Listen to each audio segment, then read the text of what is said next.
देखिए उसके बाद ये जो आर्षमान है और स्तंभ है, इनका गणित है और ये आपके स्तर का नहीं है और आपके काम का भी नहीं है, क्योंकि पंचांग में देख लेते हैं। ये तो वर्षा आदि के विषय मैंने आपको बता दिए, लाभ खर्च बता दिया।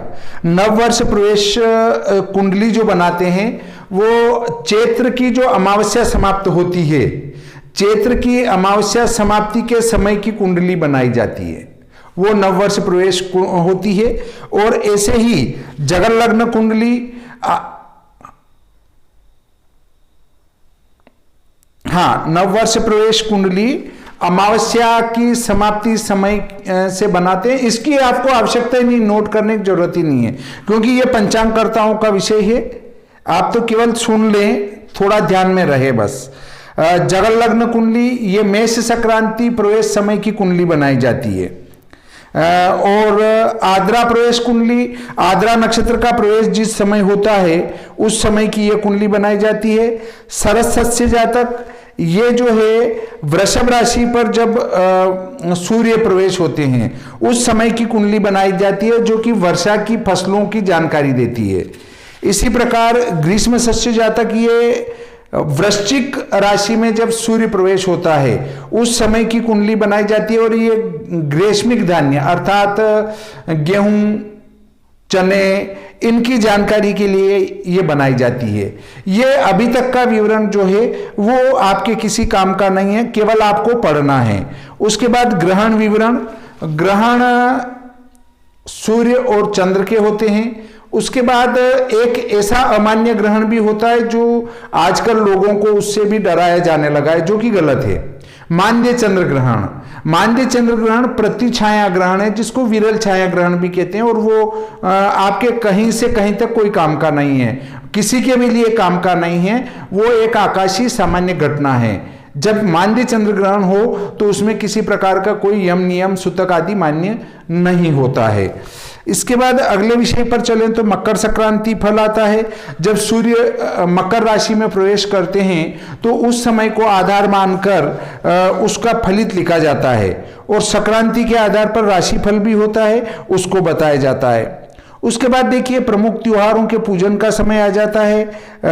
चैत्री बसंत नवरात्रि है, आषाढ़ी गुप्त नवरात्रि है, राखी बांधने का है, गणेश पूजन का है, आश्विन शरद नवरात्र है, माघी गुप्त नवरात्र है, होलिका दहन है। इनके मुहूर्त है। फिर बही खाता निर्माण और क्रय के मुहूर्त होते हैं, लक्ष्मी पूजन का मुहूर्त होता है, और सभी शुभ कार्य में वर्जित।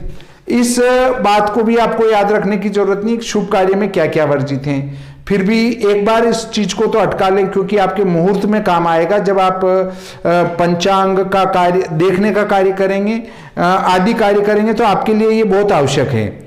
तो नोट कर लो इसको।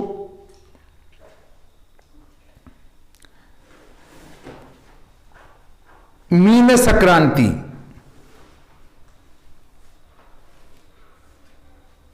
मीन संक्रांति अक्सर आती है मोटे रूप में 15 मार्च से 15 अप्रैल। मीन संक्रांति 15 मार्च से 15 अप्रैल। उसके बाद वापस समय चलता है आपका आषाढ़ शुक्ल पक्ष, आषाढ़ शुक्ल पक्ष एकादशी से, आषाढ़ शुक्ल पक्ष एकादशी से कार्तिक शुक्ल पक्ष दशमी तक, कार्तिक शुक्ल पक्ष दशमी तक शुभ कार्य नहीं करना। इसको संक्रांति से भी लिख लो। कर्क से तुला संक्रांति तक, कर्क से तुला संक्रांति तक, अर्थात कर्क, सिंह, कन्या और तुला, ये 4 संक्रांति शुभ कार्य में नहीं लेनी। अब देखिए इसमें, हाँ देवशयन, आषाढ़ शुक्ल पक्ष एकादशी से कार्तिक शुक्ल पक्ष दशमी तक देवशयन लिख लो इसमें। इसमें देवशयन कालांश होता है। अब आषाढ़ शुक्ल एकादशी से कार्तिक शुक्ल पक्ष दशमी तक एकादशी को देव उठ जाते हैं, इसलिए उस दिन से शुभ कार्य प्रारंभ हो जाता है, कार्तिक शुक्ल पक्ष की एकादशी से। परंतु यदि कार्तिक शुक्ल पक्ष की एकादशी को तुला संक्रांति हुई तो शुभ कार्य नहीं होंगे। अब देखिए, इसमें आगे चलते हैं तो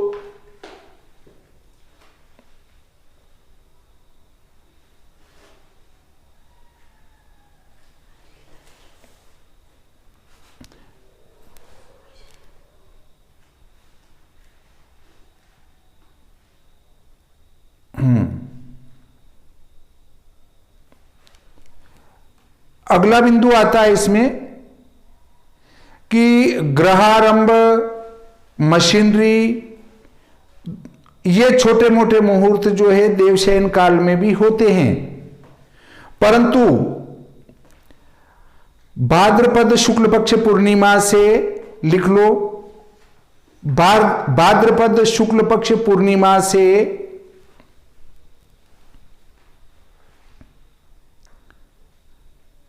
आश्विन कृष्ण पक्ष अमावस्या, आश्विन कृष्ण पक्ष अमावस्या तक, आश्विन कृष्ण पक्ष अमावस्या तक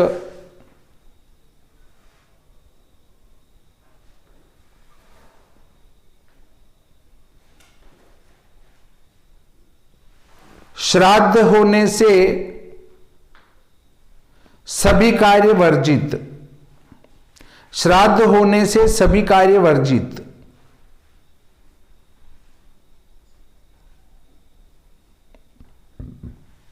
अगले बिंदु पर चर्चा करते हैं।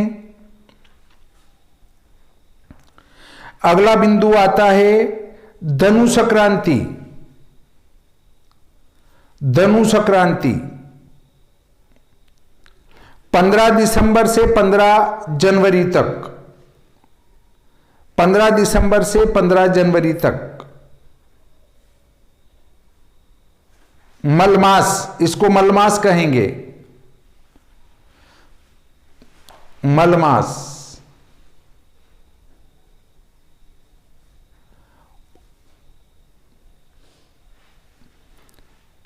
फाल्गुन शुक्ल पक्ष अष्टमी से, हाँ, वो मल मास कुछ उसको कहते हैं, अधिक मास को। और ये भी आपस में एक ऐसे पक्ष हैं जो कोई अधिक मास को मल मास कहते हैं और कोई इसको कहते हैं।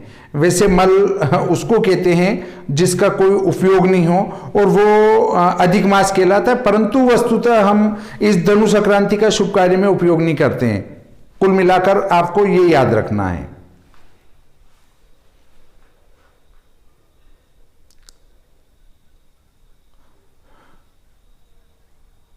नहीं, खर मास, मल और खर एक ही है, लगभग पर्यायवाची शब्द कह सकते हैं, परंतु यहां पर देखो 2 महीने हैं, एक तो धनु संक्रांति और एक अधिक मास।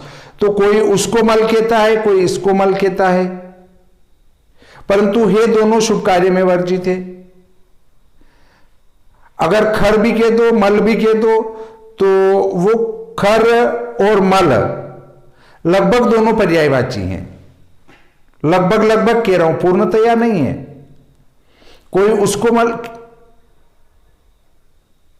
हां, खर मास, वैसे इसको धनु संक्रांति को खर कहते हैं और उसको मल कहते हैं, परंतु जो हम यहां प्रयोग करते आए हैं वो धनु संक्रांति को मलमास कहते आए हैं।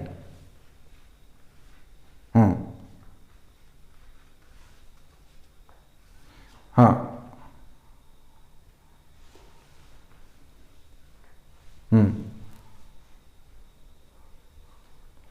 चूंकि वो 12 महीने के अंतर्गत नहीं होने के कारण और संक्रांति होना ही चाहिए, जिस महीने में संक्रांति नहीं होती है वो मलमास होता है। मल का सीधा अर्थ है, कुछ भी नहीं है। मल का कोई अर्थ नहीं है, एक ही अर्थ है कि उसमें संक्रांति नहीं होती है। और संक्रांति नहीं होने से जिस महीने में सूर्य ने राशि नहीं बदली हो वो शुभ कार्य में वर्जित कहा गया है। तो वो अधिक मास में सूर्य ने राशि नहीं बदली, इसलिए उसको खर के दो, मल के दो, और या फिर आप उसको पुरुषोत्तम मास के दो, या उसको शुभ कार्यों में वर्जित के दो। और वो भगवान के नाम का होने से उसमें आप पूजा पाठ करें, ये कार्य कर सकते हैं। ग्रह आरंभ, गृह प्रवेश वगैरह ये कार्य नहीं कर सकते हैं। और बोलें।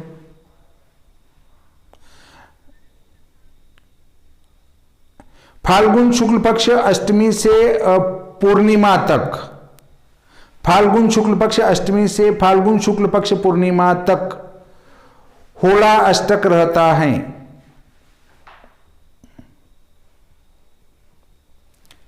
यह भी शुभ कार्यों में वर्जित हैं, परंतु मध्य प्रदेश में इसको लिया जा सकता है। मध्य प्रदेश में इसका कोई दोष नहीं होता है। पूर्णिमा,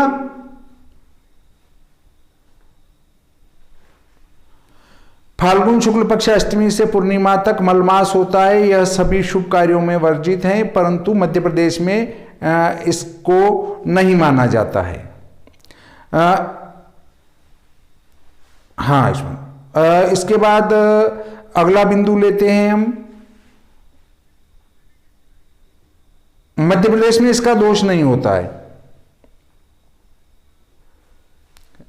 हाँ,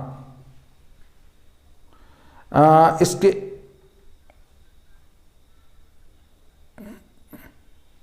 नहीं, वो शास्त्रों में ऐसा लिखा है कि इसका दोष ही मध्य प्रदेश में नहीं होता है। कुछ प्रांतों में इसका दोष है, कुछ में नहीं है। इसके लिए आप ज्योतिष सार को पढ़ेंगे, उसमें इसका विधान लिखा हुआ मिल जाएगा। उसके बाद अगला बिंदु आता है अधिक मास समस्त शुभ कार्यों में वर्जित हैं, और उसका मुख्य कारण संक्रांति का नहीं होना है। अधिक मास समस्त शुभ कार्यों में वर्जित हैं। उसके बाद गुरु या शुक्र का बाल्यत्व वृद्धत्व, गुरु शुक्र का बाल्यत्व वृद्धत्व और अस्त, गुरु शुक्र का बाल्यत्व वृद्धत्व और अस्त समस्त शुभ कार्यों में वर्जित हैं।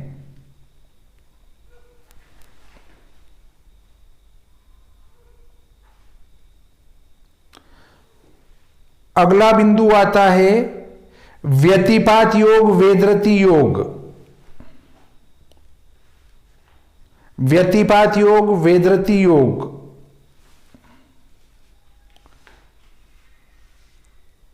ये भी समस्त शुभ कार्यों में वर्जित हैं।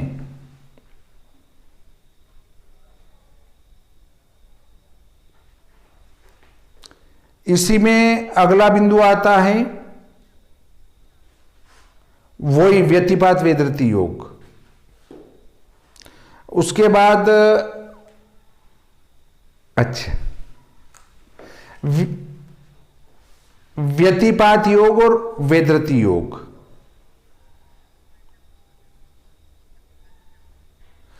मध्य प्रदेश में आपका होलाष्टक वर्जित नहीं है। मध्य प्रदेश में होलाष्टक में शुभ कार्य किया जा सकता है, परंतु देखिए हम सभी जगह इनका प्रयोग क्यों करते आ रहे हैं, वर्जित क्यों करते आ रहे हैं। वर्जित करने का मुख्य कारण है कि हमारे यहाँ जो कुछ पंचांगों का प्रभाव रहा है और उन पंचांगों में होलाष्टक शुभ कार्यों में नहीं लिया गया है, और इसी कारण से हम भी इसको छोड़ते आ रहे हैं। बाकी होलाष्टक में शुभ कार्य मध्य प्रदेश में कर सकते हैं। अब देखिए अगले बिंदु पर आते हैं, तो परीग आधा वर्जित हैं, परिग पूर्व का आधा वर्जित हैं। मतलब 60 गति होता है एक योग मोटे रूप से, तो उसके पहले की 30 गति वर्जित है शुभ कार्य में। परिग आधा वर्जित हैं शुभ कार्य में। और बाकी विष कुंभ आदि कुछ योग हैं जिनकी कुछ कुछ गतियां वर्जित हैं, तो उनको तो आप ज्योतिष सार में देख लेंगे तो चल जाएगा, पर ये मुख्य रूप से जो पूरे पूरे वर्जित हैं वो आपको ध्यान में लाया मैंने। अब देखो एक बात और आती है कि उसके बाद आप ये देखेंगे कि क्रांति साम्य दोष तो नहीं है। क्रांति साम्य दोष वो होता है जिसमें सूर्य और चंद्र की क्रांति समान हो जाती है, और सूर्य चंद्र की क्रांति जब समान हो जाती है तो वो क्रांति साम्य दोष हो जाता है, जिसको कहते हैं महापात दोष। और वो महापात दोष भी सभी शुभ कार्यों में हानिप्रद माना गया है, इसलिए जो क्रांति साम्य हुए वो भी शुभ कार्य में नहीं लेते हैं। सूर्य चंद्र की क्रांति का साम्य, महापात दोष सभी शुभ कार्यों में वर्जित है।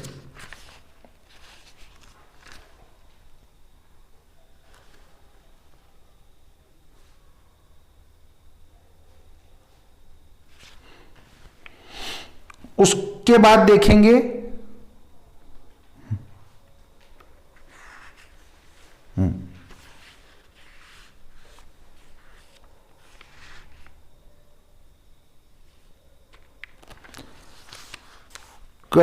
भादव माता पंचांग में जो है क्रांति साम्य दोष छोड़कर ही शुभ मुहूर्त दिए जाते हैं। दूसरी बात है कि क्रांति साम्य का गणित एक सामान्य व्यक्ति की समझ से बहुत परे हैं, क्योंकि जो पंचांग बना सकता है वही इस क्रांति साम्य दोष का गणित कर सकता है, बाकी तो कोई नहीं कर सकता है। अगले बिंदु पर आते हैं तो परिग आधा का अर्थ है कि मान लो अभी बज रही है हमारी, मान लो 9:30 बज रही है मोटे रूप से, तो 9:30 बजे से अगर परिग योग चालू होता है तो अभी रात की 9:30 से सुबह की 9:30 तक उसके पहले का आधा भाग शुभ कार्य में वर्जित रहेगा, 12 घंटे।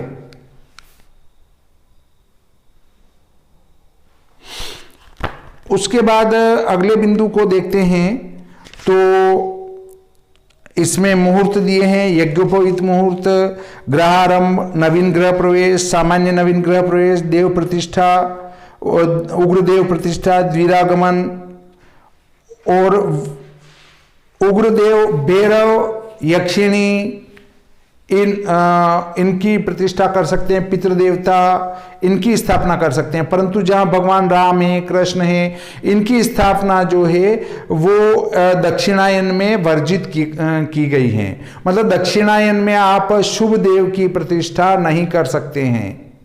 माता काली उग्र हैं तो उनकी स्थापना कर सकते हैं दक्षिणायन में, परंतु लक्ष्मी माता सौम्य हैं, सरस्वती माता सौम्य हैं, तो इनकी स्थापना दक्षिणायन में नहीं होगी, उत्तरायण में ही करनी पड़ेगी। माघादि पंचमासेषु, माघ महीने से 5 माघ महीने ही शुभ कार्यों में लिए जाते हैं, उनको ही सबसे अच्छा माना जाता है, परंतु उसमें भी मीन संक्रांति बीच में आ जाती है जो कि शुभ कार्य में वर्जित कही गई हैं।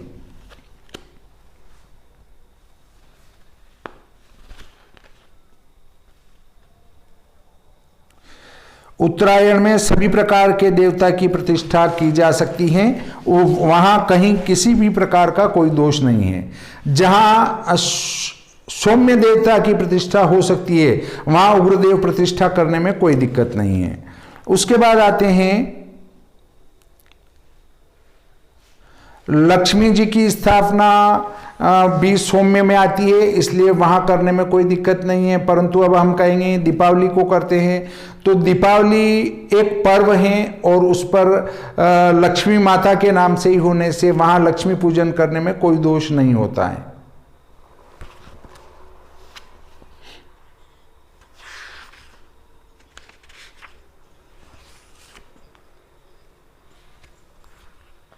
मीन संक्रांति ही छूटेगी, मीन संक्रांति वाला महीना नहीं छूटेगा। 15 मार्च से 15 अप्रैल मोटे रूप में 1-2 दिन आगे पीछे होता है इसमें। उसके बाद अगले बिंदु पर चलें तो साक्षेप ये वेद शुद्धि से युक्त एवं चक्र शुद्धि से रहित ग्रहारंभ मुहूर्त और ऐसे ही ग्रह प्रवेश मुहूर्त हैं। अर्थात द्विरागमन तो विवाह के बाद दूसरी बार ससुराल जाना, वो द्विरागमन। हाँ, और इसमें त्रिरागमन भी कर सकते हैं, तीसरी बार लाने का भी मुहूर्त इसमें कर सकते हैं। फिर उसके बाद कभी भी लाओ तो भी इसमें ला सकते हैं, क्योंकि जब द्विरागमन कर सकते हैं तो उसमें तो बाद के आना जाना तो कर सकते हैं। कभी भी अगर वधु को लाना हो तो इस बात को ध्यान में रखें कि द्विरागमन बिना पूछा मुहूर्त है, उसमें चंद्रबल देख लो और द्विरागमन का मुहूर्त बता दो। इसके बाद आता है कि ये जो वेद शुद्धि रहित से युक्त एवं चक्र शुद्धि से रहित ग्रहारंभ मुहूर्त है, ये हल्के ग्रहारंभ मुहूर्त है और हल्के ग्रह प्रवेश मुहूर्त हैं। इनको टाल देना चाहिए, छोड़ देना चाहिए। दोष युक्त हैं और कभी बहुत ज्यादा आवश्यक हों तो उसको ले सकते हैं। साहब ये तो शासकीय भवन बन रहा है और इस तारीख आगे नहीं बढ़ाई जा सकती है, शासकीय पैसा स्वीकृत हो चुका है, तो उस अवस्था में इन मुहूर्तों को ले सकते हैं। फिर उसके बाद व्यापार आरंभ का मुहूर्त आता है, इसमें व्यापार आरंभ कर सकते हैं। मशीनरी शुभारंभ का मुहूर्त आता है, मशीनरी क्रय करना, किसी भी प्रकार की मशीनरी हो खरीद भी सकते हैं और उसको चला भी सकते हैं। इसके बाद आता है साक्षेप विवाह मुहूर्त। बहुत सारे विद्वान जो है इन साक्षेप विवाह मुहूर्तों को ले लेते हैं और फिर कहते हैं आपके पंचांग में दे रखा है साहब। भैया साक्षेप का अर्थ है कि वो अशुभ मुहूर्त हैं, उनको करना ही नहीं चाहिए, परंतु कोई गलती से ले लेते हैं, तो फिर वो कहते हैं आपने दिया क्यों।